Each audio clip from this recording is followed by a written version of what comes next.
मैं ये सोच रहा था कि राहुल जी बोलेंगे, क्योंकि मीडिया में तरह तरह की खबरें आ रही थी, लेकिन लगता है कि शायद राहुल जी आज तैयार नहीं थे, देर से उठे होंगे तो नहीं बोल पाए। कोई बात नहीं है, गौरव गोगोई जी ने बोला, बहुत अच्छा बोला।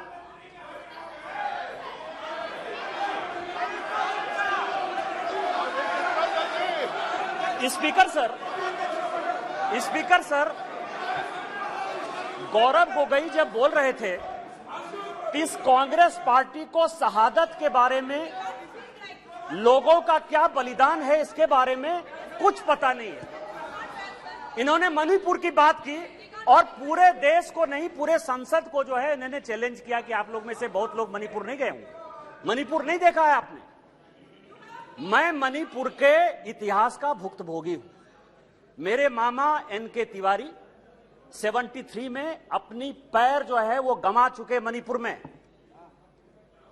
और 1989-90 में मणिपुर में उनके ऊपर अटैक हुआ। सीआरपीएफ के वो डीआईजी हुआ करते थे, और जो जगमोहन जी ने अपनी किताब लिखी है माई फ्रोजन टर्बुलेंस इन कश्मीर, उसमें उन्होंने 10 बार जिक्र किया है कि यदि एनके तिवारी जैसे अफसर नहीं होते तो शायद कश्मीर नहीं बचा पाते। और वही एनके तिवारी जब मणिपुर में आईजी बनकर गए तो आपकी सरकार ने उसी ओपीएम लॉबी के तहत उनको गिरफ्तार कर लिया, और कोर्ट ने कहा कि ये आप कर सकते हैं। आप राष्ट्रवाद की बात करते हो, आप मणिपुर की बात करते हो। आपने अभी कहा कि असम में समझौता हुआ, आप तो असम के हैं, सांसद हैं। क्या 83 के चुनाव में कितने % लोगों ने असम में वोट दिया था? कितने लोग मारे गए थे? और जब आपने all India Assam students union के साथ समझौता किया तो उस समझौते का एक पार्ट था कि ये सरकार जो है हटाई जाएगी, आपकी सरकार खत्म की जाएगी। क्या वो समझौते का पार्ट नहीं था? मैं तो माननीय गृह मंत्री जी को कहूंगा कि वो समझौते का जो पूरा प्रारूप है इस सदन के अंदर जब अपना जवाब दें तो शायद वो जवाब देंगे। मिजोरम में आपने 7% वोट के आधार पर, केवल 7% वोट के आधार पर, केवल 7%, पूरे देश को जानने के लिए है, लालथन हावला की सरकार बना दी थी। और इसीलिए जब लाल डेंगा के साथ सरकार बनाई आपने, जब उनके साथ समझौता किया तो 7% के साथ आप उसको डेमोक्रेसी चलाने देते। इतिहास में जाइए, इतिहास में झांकिए, अलग अलग तरह की बातें करते हैं। कल राहुल जी आए, ऐसा हंगामा हुआ, पूरी दुनिया आ गई। राहुल जी गए कब थे? हम लोग भी यहां सारे सांसद बैठे हैं और उनको जानकारी होनी चाहिए कि हम जो है बजट सेशन में यहां आए थे, मार्च अप्रैल में यहां आए थे ना। राहुल जी थे बजट सेशन में कि नहीं थे ना? इसके बाद हम लोग मानसून सेशन में आए, राहुल जी हैं कि नहीं मानसून सेशन में? राहुल जी गए कहां थे? कहां गए थे? किस तरह की चर्चा है? और दूसरी बात यह है कि जिस सुप्रीम कोर्ट के जजमेंट के आधार पर आए हैं उसने अभी जजमेंट नहीं दिया है, अभी स्टे ऑर्डर दिया है। और तो भी उन्होंने कहा है, लोग कहते हैं प्रधानमंत्री मौन है, प्रधानमंत्री माफी नहीं मांगते, प्रधानमंत्री चीजें नहीं बोलते। मैं ये कह रहा हूं कि ये क्या नहीं कर रहे हैं, अभी भी कह रहे हैं, 2 चीजें कर रहे हैं। मैं माफी नहीं मांगूंगा। क्यों माफी मांगे भाई? मोदी तो बहुत छोटा जात है, नीच जात है, ओबीसी है, ओबीसी से क्यों माफी मांगेंगे? बड़े आदमी है। और दूसरी बात यह है कि सावरकर नहीं हूं मैं, सावरकर नहीं हूं मैं। आप सावरकर हो भी नहीं सकते, कभी जिंदगी में नहीं हो सकते। 28 साल उस आदमी ने जेल में गुजारा है, आप अपनी तुलना सावरकर से करते हैं, कभी सावरकर नहीं हो सकते। ये जो सवाल है सर, ये INDIA की बात करते हैं। मुझे तो, मैं सोनिया जी का बहुत सम्मान करता हूं, और ये जो INDIA बना है सर, ये INDIA, यहां जितने लोग सांसद बैठे हैं ना, उनको रैंडम यदि आप पूछ लीजिए अपोजिशन वाले से कि INDIA का क्या फुल फॉर्म है, शायद कुछ ही लोग होंगे जो बता पाएंगे। और ये इंडिया बात कर रहे हैं सर। मैं तो इस मणिपुर का जो है शुक्रगुजार हूं, मणिपुर का शुक्रगुजार हूं, जिसको अभी आपने डांटा सर, दानिश अली को, जिसको आपने डांटा, भारत माता की जय कहने पर भी उसको लगता है कि ये बीजेपी का नारा है। लेकिन मैं मणिपुर का शुक्रगुजार हूं कि जितना इंडिया जो है आजादी के बाद से कांग्रेस ने नहीं किया होगा, 1947 के बाद से उतनी बार इंडिया इंडिया का यहां नारा लगा सर। मैं आपका शुक्रगुजार हूं।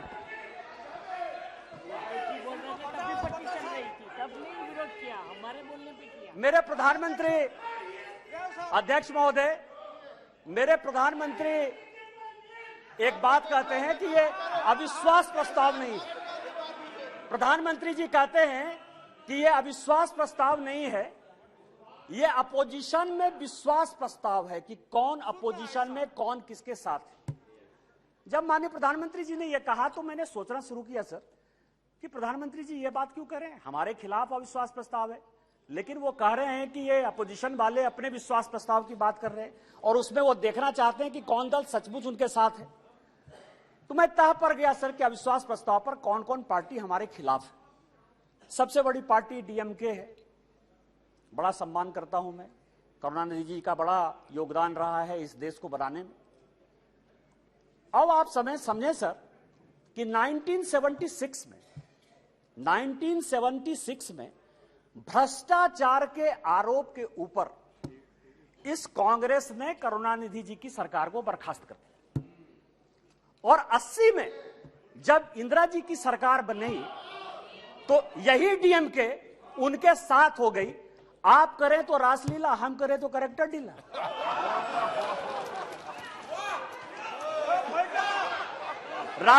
राजीव गांधी का मर्डर हुआ सर, राजीव गांधी का मर्डर हुआ, 2 कमीशन बना, वर्मा कमीशन बना और जैन कमीशन बना, और जैन कमीशन ने कहा कि लिट्टे को सहयोग करुणानिधि जी की पार्टी डीएमके देती थी। क्या जैन कमीशन गलत था? क्योंकि उस कमीशन को आपने उसके बाद भी आपके साथ है। मैं तो बहुत सम्मान करता हूं। आप ये बताएं कि आप भ्रष्टाचार की बात करते हो, आप ईडी, सीबीआई, इनकम टैक्स की बात करते हो, इसी सदन के बड़े इंपॉर्टेंट सदस्य हैं, मैं सम्मान करता हूं, मेरे दोस्त हैं, राजा साहब, कनी जी बैठी हुई हैं, दयानिधि मारन जिनका विभाग बदल गया। हमने आपके ऊपर 2G का केस लगाया, हमने बंद किया।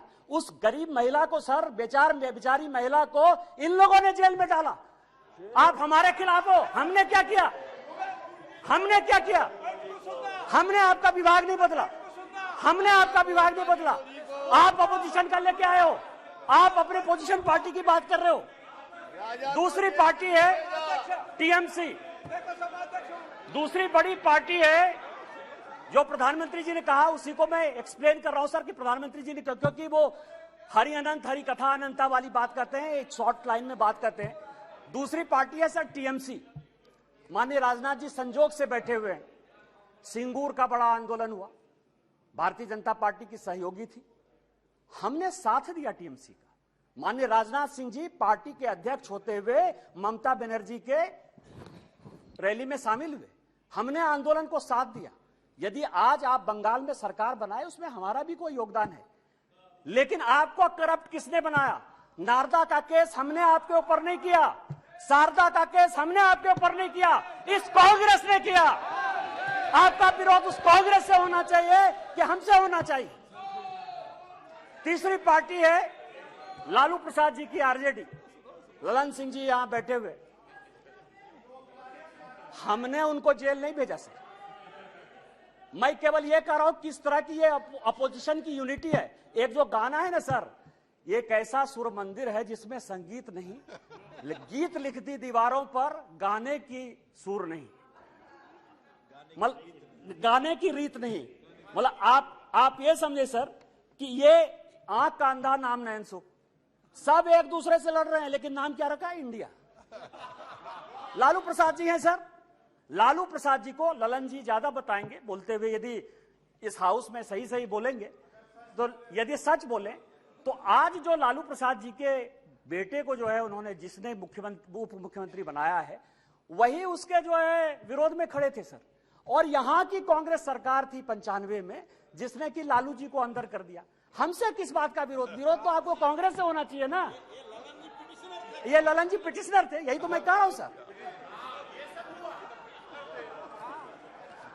तीसरी पार्टी है सर मुलायम सिंह यादव जी। चौथी पार्टी है मुलायम सिंह यादव जी की पार्टी सर। अच्छा, मुलायम सिंह जी यहां थे तो हम लोगों के लिए बड़े सम्मानित थे, और जब भी है देश प्रेम की जो भावना थी उसके ऊपर कोई चैलेंज नहीं कर सकता है सर। लेकिन मुलायम सिंह यादव की इमेज को किसने चौपट किया? ये मेरे पास यदि बोलेंगे सर, सारे पेपर में लेके आया हूं कि विश्वनाथ चतुर्वेदी जो है कांग्रेस के कार्यकर्ता है, पीआईएल करते, और सीबीआई का केस जो है 2007 में डिसप्रोपोर्शनेट एसेट का मुलायम सिंह यादव जी के ऊपर हो जाता है। 2008 में इसी सदन में मुलायम सिंह यादव जी ने आपको सीबीआई के डर से न्यूक्लियर में सपोर्ट किया कि उन्होंने अपनी आइडियोलॉजी के तहत किया, ये आप बता दीजिए जनता को। और उसके बाद आपने इनकम टैक्स का केस कर दिया। और हमने क्या किया मुलायम सिंह यादव जी के साथ? हमको पता था कि वो ईमानदार आदमी है, हमको पता है कि देश के प्रति उनकी भावना जो है, और ये पिछड़े दलित शोषित वर्ग से आते हैं, इसीलिए कांग्रेस ने उसको ये किया। हम लोगों ने सीबीआई के सारे केस को खत्म किया और आज मुलायम सिंह यादव जी के ऊपर केस नहीं। फिर भी मुलायम सिंह यादव जी हमारे विरोध में, और उसके बाद पद्म भूषण भी दिया हमने। उस दिन सुप्रिया जी बहुत बोल रही थी, एनसीपी है नेचुरली करप्ट पार्टी। कहा है सर? माननीय प्रधानमंत्री जी ने कहा है, बीजेपी कहती है, हम लोग कहते रहते हैं। मैं गया उनके तह पर गया कि 80 में मैं केवल अपोजिशन यूनिटी की बात कर रहा हूं सर। 80 में शरद पवार साहब की चुनी हुई सरकार को किसने बर्खास्त किया? हमने नहीं किया, इस कांग्रेस पार्टी ने किया। किस आधार पर शरद पवार साहब ने एक अलग एनसीपी बनाई थी? हमने नहीं कहा शरद पवार साहब को बनाने के लिए। किस आधार पर जब हम पहली बार यहां जीत कर आए तो रोज जो है इसी तरह की महंगाई की बात होती थी, एक एक्सचेंज की बात, कमोडिटी एक्सचेंज की बात होती थी, रोज पवार साहब के ऊपर आरोप लगते थे, हमने नहीं लगाया। और फाइनली पवार साहब जैसे सीनियर आदमी को कंज्यूमर अफेयर्स मिनिस्ट्री छोड़ना पड़ा। और उसके बाद मैं कागज देख रहा था सर, 2012 और 13 में जिसके लिए कहा कि 70,000 करोड़, जिसके लिए कि काफी पहले तो अब धीरे से बोलती थी, हंस के बोलती थी तो अच्छा बोलती थी, अभी थोड़ा जोर जोर से बोलती है। अब आप समझिए कि व्हाइट पेपर इसी कांग्रेस के चीफ मिनिस्टर पृथ्वीराज चौहान ने किया। छगन भुजबल जी के ऊपर महाराष्ट्र सदन का केस इसी पृथ्वीराज चौहान ने किया, उन्हीं के एसीबी ने किया। 70,000 करोड़ के इरिगेशन स्कैम का भी केस इसी कांग्रेस ने किया। हमने क्या किया आपके साथ? हमसे क्यों, किस बात की लड़ाई है? हमने आपके साथ क्या किया? आपको तो इस कांग्रेस को देखना चाहिए था। इसके बाद एक पार्टी है सर, फारूक अब्दुल्ला साहब, बड़े सीनियर हैं यहां। 1953 में, याद करिएगा सर, 1953 में शेख अब्दुल्ला साहब को जेल में इसी कांग्रेस पार्टी ने बंद किया। 1975 तक 22 साल वो आदमी जेल में रहा इस कांग्रेस पार्टी के कारण। और उसके बाद समझौता किया, शेख इंदिरा समझौता 1975 में। इनका विरोध उसके साथ होना चाहिए कि हमारे साथ होना चाहिए? यहां ओवैसी साहब बैठे हैं, उस दिन पूछ रहे थे कि मैं इधर रहूं कि उधर रहूं। आप तो मुसलमानों की बात करते हैं, सच्चर कमेटी की रिपोर्ट इसी मनमोहन सिंह जी की सरकार ने लाया। उसने कहा कि पूरे देश में मुसलमानों की हालत खराब है। आपको विरोध इस कांग्रेस से होना चाहिए, हमारे साथ प्यार होना चाहिए कि आप उसके साथ अविश्वास प्रस्ताव पे खड़े हो। और बचे जेडीयू सर, जेडीयू। और मैं बड़ी गंभीरता के साथ एक बात आपको कहना चाहता हूं कि 2005 में जब जेडीयू की सरकार नहीं बनी और रामविलास पासवान जी की आवश्यकता पड़ गई, तो वो मीटिंग 2 जगह पर हुई सर। एक पत्रकार के घर पर हुई जिसका नाम मैं नहीं बोलना चाहता, और दूसरी मीटिंग रामविलास पासवान जी, नीतीश जी की मेरे घर पर हुई सर। और उस वक्त का मैं एक चीज और खुलासा कर देना चाहता हूं कि जेडीयू को यदि सबसे ज्यादा किसी ने फंड करवाया होगा तो यदि 2, 4, 5 आदमी होंगे तो उसमें एक नाम निशिकांत दुबे का भी है। आप मेरा विरोध कर रहे हैं, मेरा है, मैं on the floor of the house कर रहा हूं, बड़ी गंभीरता के साथ कर रहा हूं। आप उसकी बात कर रहे हैं? आप पूछ लीजिएगा अपने मुख्यमंत्री से। लेकिन यह अविश्वास प्रस्ताव आया सर, अविश्वास प्रस्ताव किस लिए आया? यहां सोनिया जी बैठी हुई है, सोनिया जी का मैं बड़ा सम्मान करता हूं सर। सोनिया जी, मुझे जो लगता है कि उनके पार्टी की उनकी 2 मनस्थिति है।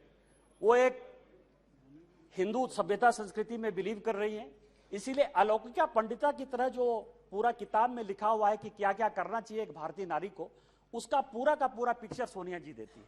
उनको दो काम करना है, बेटे को सेट करना है और दामाद को भेंट करना है।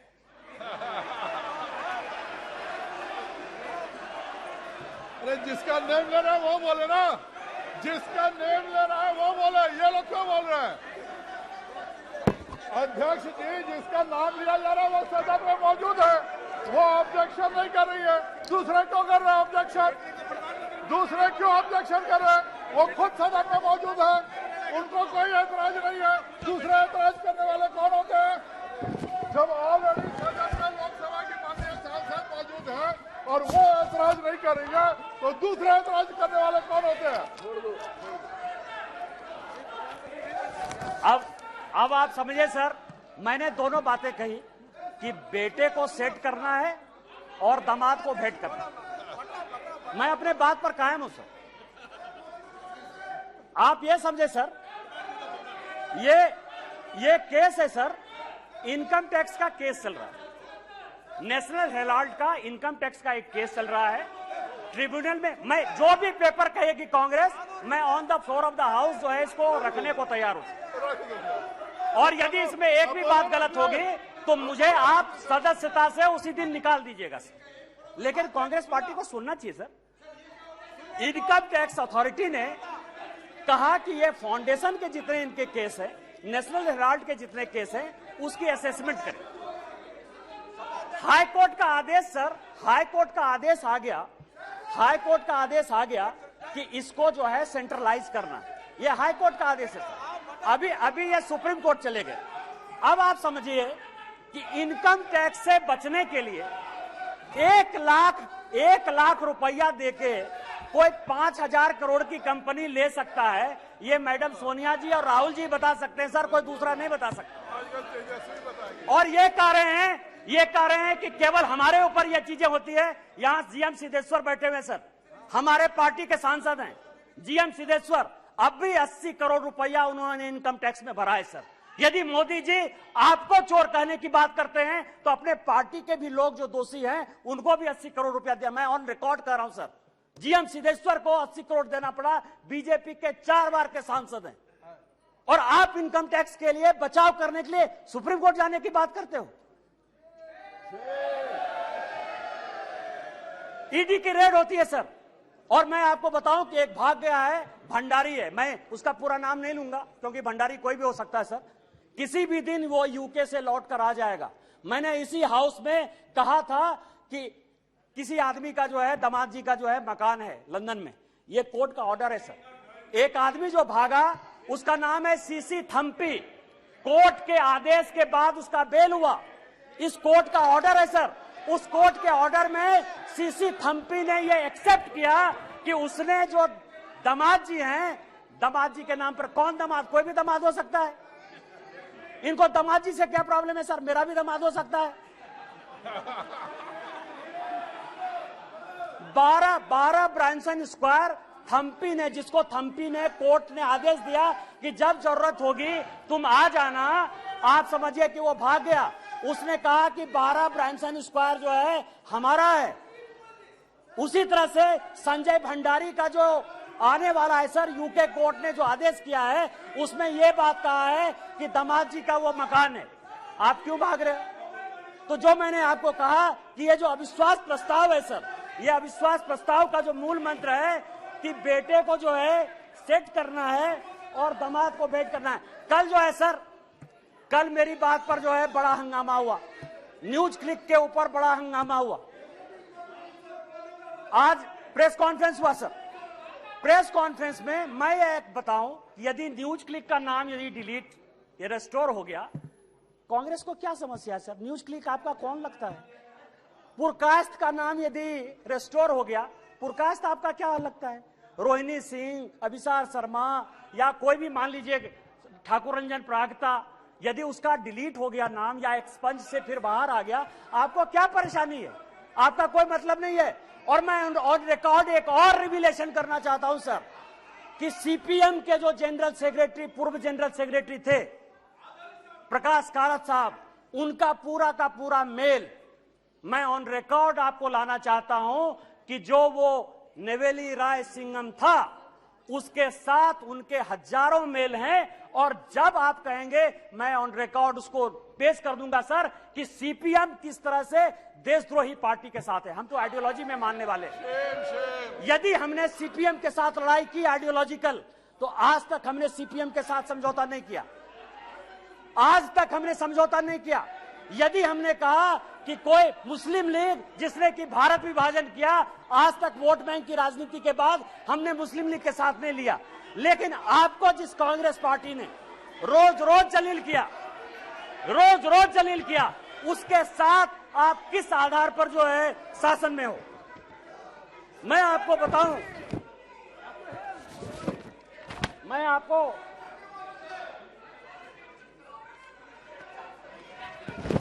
अध्यक्ष जी,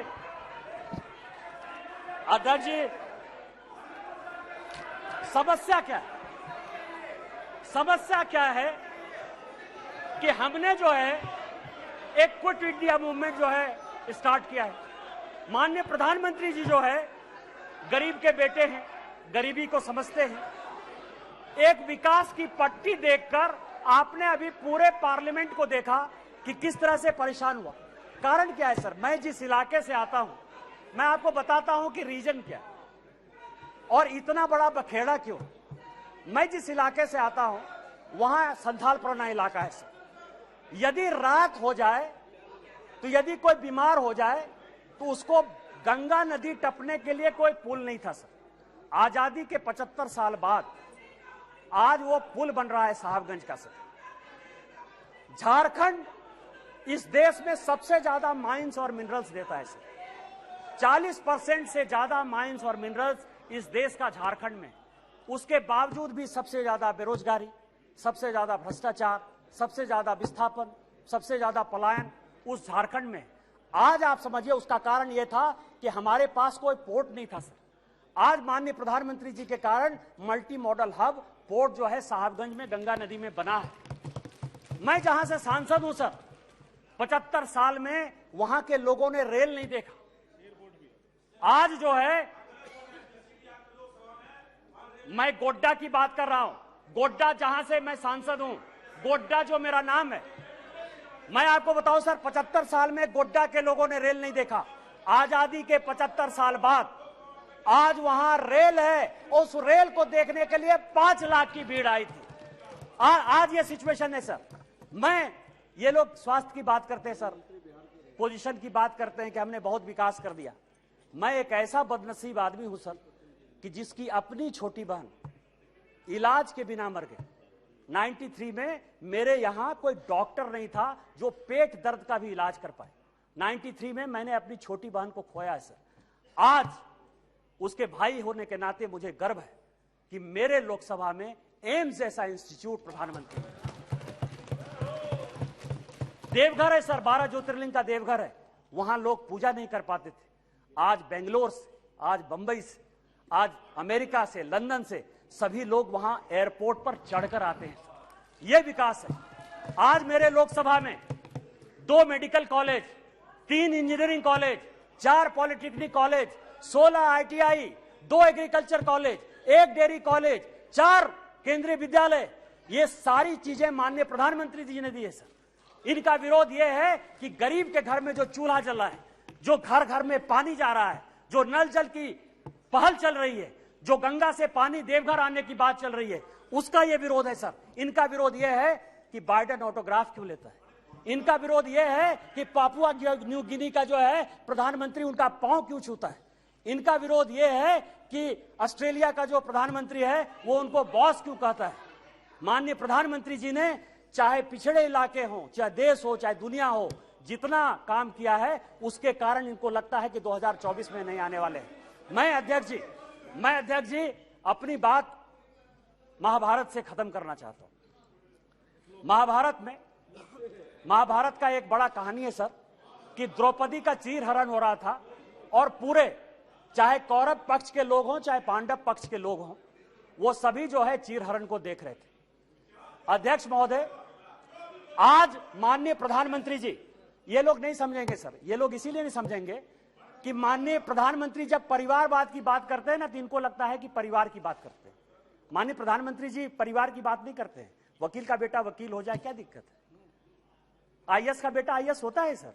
यहाँ डीजी हैं आरपीएफ के, वो आईपीएस भी हैं, उनके दोनों बेटे आईएएस बने सर, जो अपनी योग्यता क्षमता के साथ आते हैं। परिवार को वो क्या कहते हैं, आज मेरे यहाँ का नेतृत्व क्या है? माननीय प्रधानमंत्री जी गरीब परिवार से हैं। माननीय नड्डा जी ये हैं जिनके परिवार में कोई पॉलिटिक्स भी नहीं था। माननीय राजनाथ जी बैठे हुए हैं, माननीय राजनाथ जी बैठे हुए हैं, एक कॉलेज में जो है पढ़ाते थे सर, और आज समझिए कि इनको भगवान ने जो है पार्टी का राष्ट्रीय अध्यक्ष भी बनाया, डिफेंस मिनिस्टर है, होम मिनिस्टर है सर, जिनके आगे पीछे जो है कोई पॉलिटिक्स में नहीं है। हमारे जैसे लोग हैं।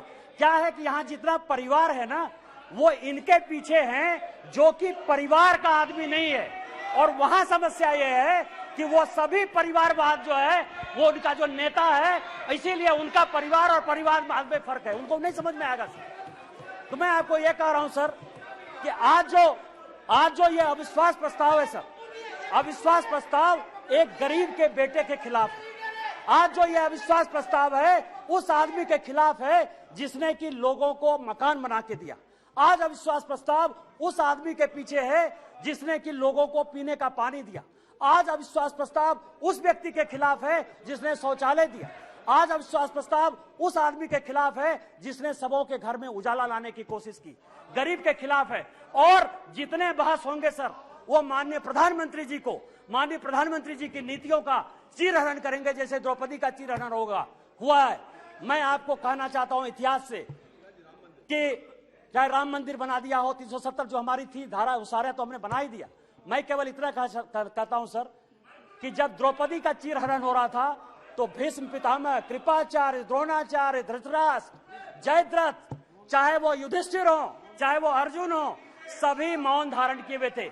आज यदि माननीय प्रधानमंत्री जी का, गांव गरीब किसान के हितैषी का आप चीरहरण करेंगे, तो जिस तरह से न धृतराष्ट्र बचा, न दुर्योधन बचा, न भीष्म पितामह बचे, न अर्जुन बचा, न युधिष्ठिर बचा, आप में से कोई भी बचिएगा 2024 में आप लोग कोई वापस नहीं आइएगा। हम 400 सीट के साथ वापस आएंगे। इन्हीं शब्दों के साथ जय हिंद, जय भारत।